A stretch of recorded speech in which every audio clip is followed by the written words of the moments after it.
우리 셀라 찬양대 찬양 듣노라니 아주 마음이 시원해지죠? 아니 어떻게 이렇게 찬양을 하는데도 시원해짐을 느낄 수가 있죠?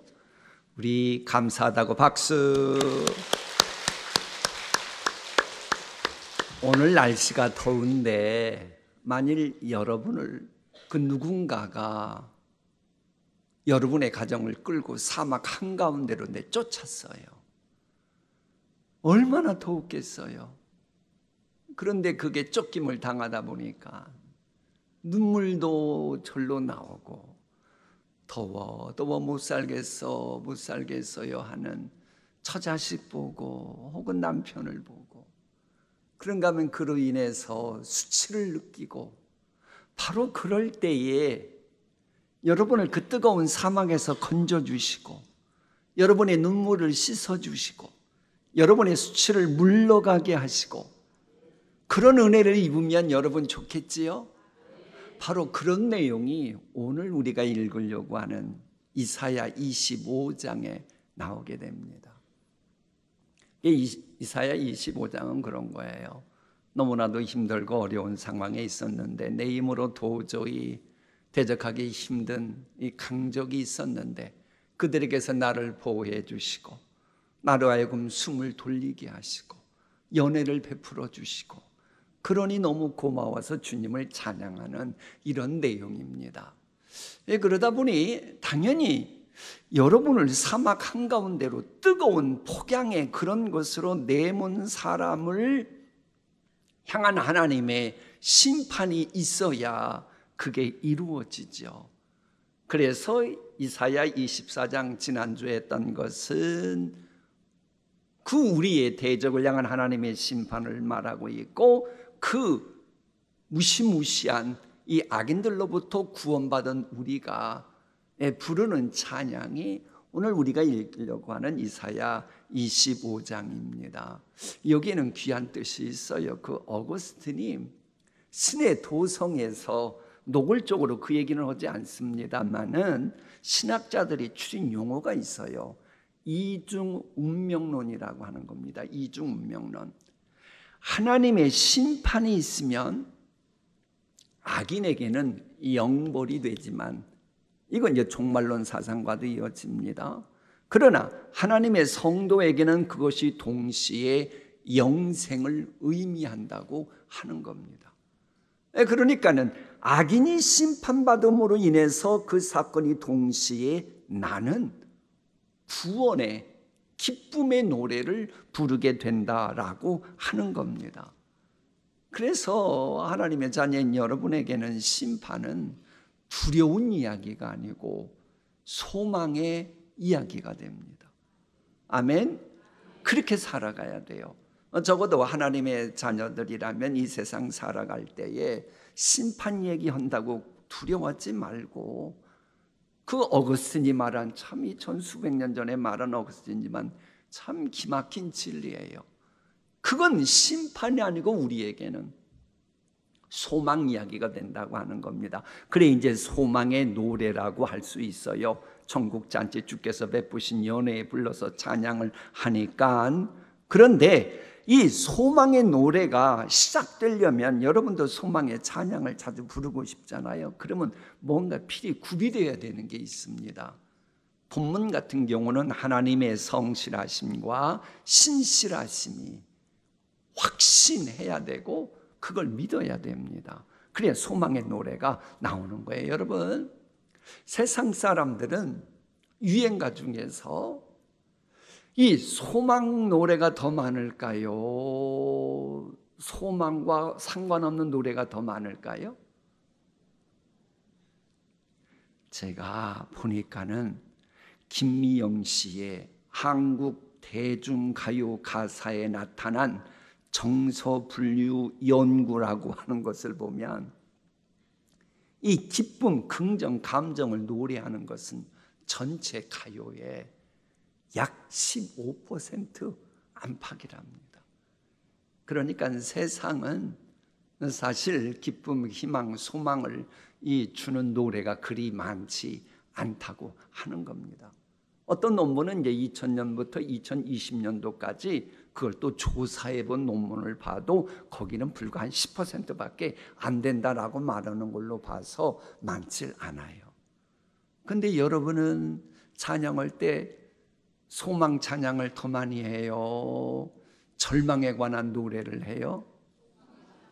그죠? 여러분 혹시 길거리에 가다가 사랑이 무엇냐고 물어본다면 눈물의 씨앗이라고 그런 노래 부르지 않길 바랍니다. 어쨌거나 내가 소망의 노래를 부르려면 어떻게 해야 되느냐?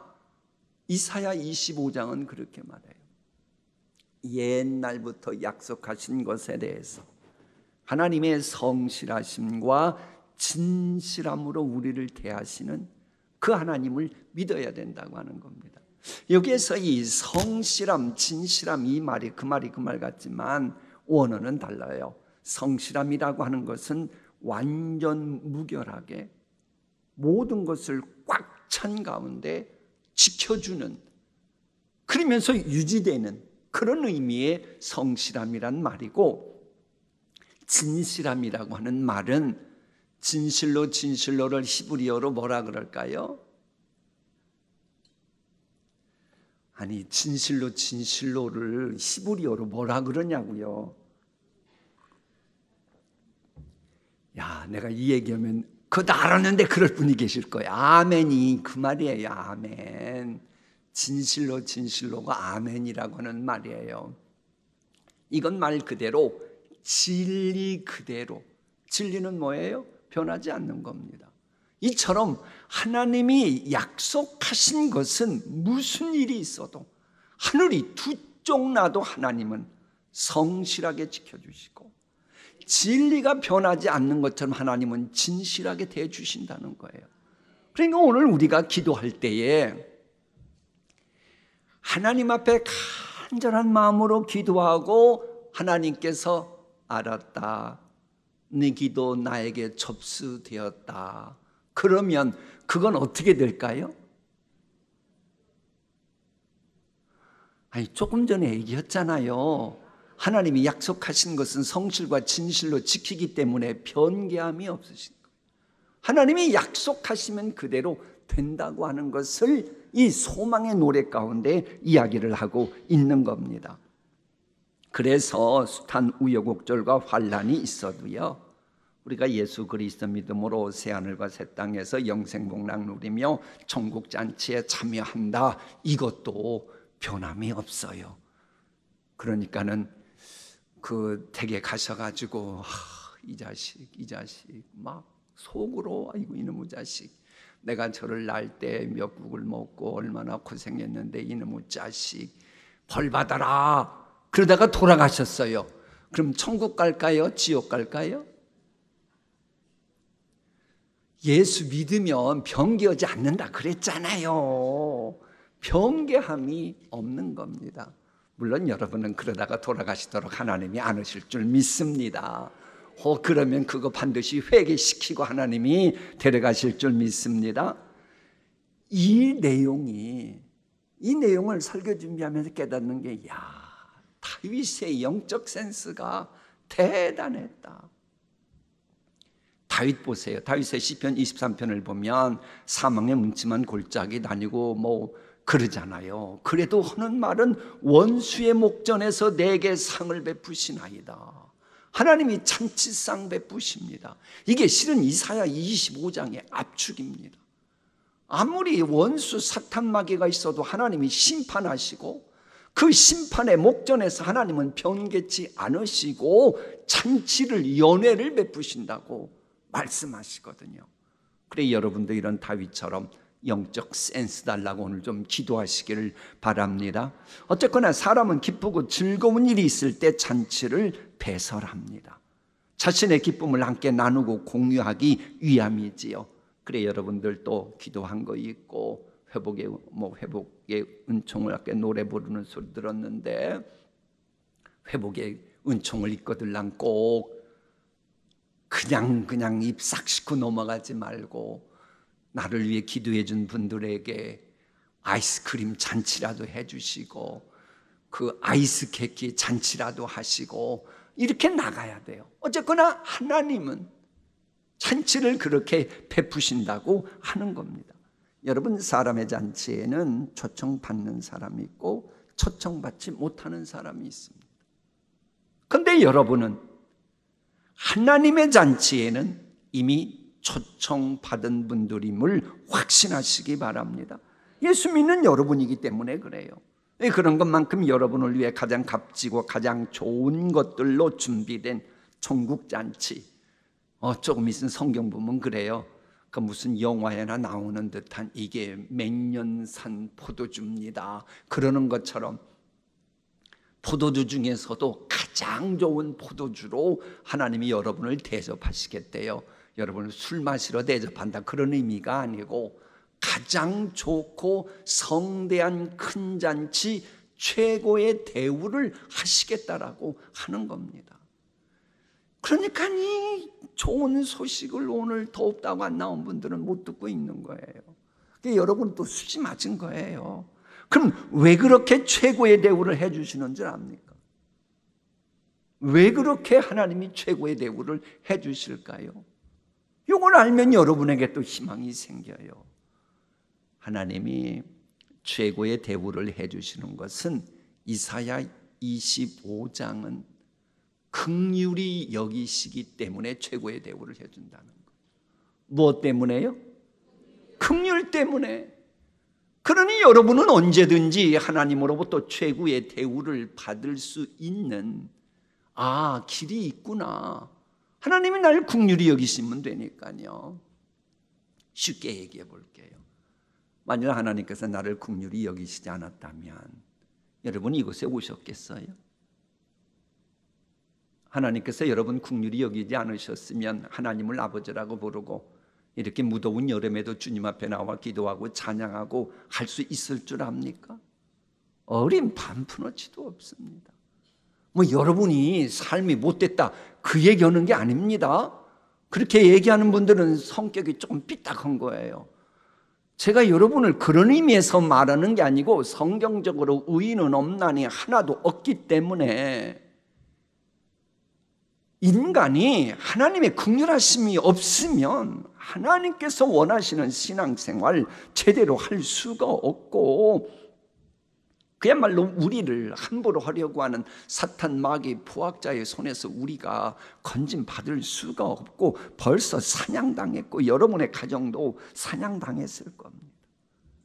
그러나 내가 좀 부족하고 연약해도 주님 보시기에 조금 미덥지 않은 구석이 있어도 하나님이 긍휼히 여기시니까 우리는 버틸 수 있고 보호받을 수 있고 그렇게 되는 거예요. 그런데 이 하나님의 긍휼은 동시에 여러분을 괴롭히는 악인들을 향해서는 철저하게 짓밟으시는 심판으로 나타나는데 그것을 모압에 비유합니다. 그런데 모압에 비유하는데 여기에 보면 거름물 속에 초계다 이런 표현이 나와요. 말이 거름물이 뭘까요? 거름물이 지저분한 물인데 이게 원어 자태 뜻은요 마드메나라 그래가지고 분뇨통 있지요. 옛날 시골에서는 거름 없을 때는 뭘로 채소 같은 데다 뿌렸어요? 바로 그거 제 입으로는 안 할래요. 바로 그거 거기에 있는 지푸라기라는 거예요. 그러면 당연히 짓밟히지요. 그러니까 여러분을 괴롭히는 악인에 대해서는 하나님이 그런 거름더미 속에 초계처럼 확 짓밟아 버리겠다는 거예요. 그러니까는 이게 참 조심스러운 표현인데요. 우리가 하나님 앞에서 우리끼리 할 수 있는 이야기는 하나님은 여러분을 꽃으로 보십니다. 무엇으로 본다고요? 꽃. 근데 여러분을 괴롭히는 무리들을 향해서는 거름더미 속에 지푸라기로 보시는 거예요. 얘도 별로 좋아하지도 않아. 감사지도 모르고. 어쨌거나 성경은 그렇게 말하고 있는 겁니다. 그러니까 큰 그림으로 보면 그런 겁니다. 성도들을 향한 하나님의 긍휼이 크실수록 하나님의 성도들을 괴롭힘을 향한 악인의 심판은 정비례해서 함께 더 힘들어지는 거예요. 바로 이 이야기를 이제 이사야 25장은 말하면서 하나님을 찬양하게 되는 겁니다. 다음 게 이사야 26장도 하나님을 찬양하는 거예요. 그런데 이사야 25장과는 약간 차이가 있어요. 이사야 25장에서의 찬양은 타락한 성읍을 심판하신 하나님을 찬양하는 것이고, 이사야 26장은 택함 받은 그런 무리들이 하나님을 찬양하는, 말 그대로 하나님께서 만드신 성읍에 대한 찬양입니다. 구원받은 우리는 종국적으로 완성될 새하늘과 새 땅에서 하나님의 능력을 찬양합니다. 이제 이런 메시지를 앞당긴 게 이사야 26장이에요. 이사야 26장에 나오는 이 소망의 노래에는 몇 가지 특징이 있습니다. 이 잠언에 보면 하나님의 말씀 가운데 의인과 악인을 대조시키면서 하나님의 지혜를 말하는데, 이사야 26장에 나오는 찬양에도 의인과 악인을 대조시키면서 하나님을 찬양하는 내용이 나옵니다. 자, 그리고는 의인에 대해서는 주님을 의뢰하는 자라고 밝힙니다. 그러니까 단순히 세상적인 도덕 윤리 차원에서 선인과 악인을 말하지 않습니다. 그건 교회에 오기 전의 이야기고, 교회에 들어서는 순간 그것은 예수님의 십자가 보혈로 죄 사함 받고 종과 육을 십자가에 못 박는 여러분들에게는 그런 게 아니고 하나님 관점에서의 선과 악을 말하는 거예요. 바로 이런 시각이 시편 1편에도 나오죠. 그래서 의인은 영생이고 악인은 영벌, 이 이야기가 나와요. 자, 그런가 하면 시편 26편은 좀 내용이 긴데 저렇게 정리할 수 있어요. 처음에는 나레이터가, 보통 저기에도 목소리 좋은 우리 안수 집사님, 권사님이 계신데 찬양할 때 나레이터가 뭐라고 말하잖아요. 이사야 26장 구조가 그럽니다. 먼저 이야기를 하고 그 다음에 끝나기가 무섭게 합창 코러스가 나옵니다. 그리고는 이제 또 누군가가 어떤 진리를 말하면 그에 대한 에코스, 화답들이 나와요. 그리고 다시 코러스가 나오고 솔로로 독창하는 내용이 나오고, 또 다시 이 화자와 화답들이 나오고, 또 합창이 나오고, 또 그런 다음에는 화자와 화답들이 나오고, 그 다음에 간구 나오는데 저기에서 이 간구라고 하는 표현이 재밌어요. 이 테틀리라고 하는 말이 뭡니까? 고자질하는 거예요. 고자질. 여러분, 너무나도 힘들고 어려우면 하나님 앞에 누군가를 고자질해요? 안 해요? 안 해요. 그렇게 그냥 원수를 사랑하겠다 그러십니까? 아니, 저기 봐요. 그런데 이사야 26장에 고자질 성격의 간구가 하나님 앞에 찬양으로 딱 등장해요. 어쨌거나 하나님은 저렇게 하셨어요. 그 다음에 합창이 나오고, 그리고 여호와와 하나님을 대변하는 선포자, 이런 구조로 진행이 됩니다. 혹시라도 여러분이 이사야 26장 말씀을 보고 싶을 때는 언제 인터넷으로 수요 예배 들어가면 저 그림이 나올 거예요. 그럼 그때 카메라 무슨 폰? 휴대폰으로 찍어가지고 보면 이사야 26장 구조가 싹 들어옵니다. 이는 찬양을 통해 주시는 몇 가지 메시지만 살피면, 하나님께서 지키시는 성읍에 들어갈 사람의 자격은 의롭다함을 얻은 심령들, 예수 그리스도의 십자가 보혈로 의롭다함을 얻은 사람만 들어갈 수 있다고 하는, 물론 예수님 보혈 이야기는 않습니다만은 의로운 자만 들어갈 수 있다고 말합니다. 그리고 이 하나님이 지키시는 그 성읍에 들어가는 사람의 또 하나의 특징은 자기 행위를 자랑하지 않고 나 자신의 그 무엇을 내세우지 않고 오직 여호와를 의뢰하며 살겠다고 하는 심지가 견고한 자. 그래서 제가 얼마 전에 설교했던 심지가 견고한 자가 바로 여호와 의뢰하는 그런 측면에서 심지가 견고함을 말하는 자가 그 성에 들어간다는 겁니다. 자, 그런가 이사야 26장 중반부는 개인의 삶과 관련된 하나님의 섭리를 노래하는 내용이 나옵니다. 그러면서 하나님의 은총을 거절한 악인들은 반드시 엄중한 문책을 당하게 되지만, 여호와를 의뢰하는 우리 일부 기도에 나온 여러분은 암울하게 보이는 현실이라 할지라도 하나님의 살아계심을 확신하며 기도하게 된다, 이런 내용이 나옵니다. 바로 이 내용이 하나님의 살아계심을 확신하다 보니 믿음으로 강구한다는 내용을 사도 바울이 이렇게 정리한 겁니다. 다만 이뿐 아니라 우리가 환난 중에도 즐거워하나니 이는 환난은 인내를, 인내는 연단을, 연단을 소망을 이루는 줄 알미로다. 이렇게 환난 중에도 믿음으로 기도하는 생활은 하나님께서 보호하시죠. 그러면서 이 대목에서 요한계시록의 그 말씀을 앞당겼다 그러잖아요. 이사야 26장에 부활에 관한 메시지가 거의 대미쪽에서 나와요. 주의 죽은 자들은 살아나고 그들의 시체들은 일어나리이다.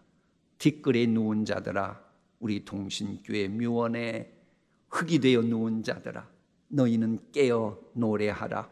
주의 이슬은 빛난 이슬이니 땅이 죽은 자들을 내놓으리로다. 저게 신약성경 어디에 나온다고요? 저게 신약성경 어디에 나온다고요?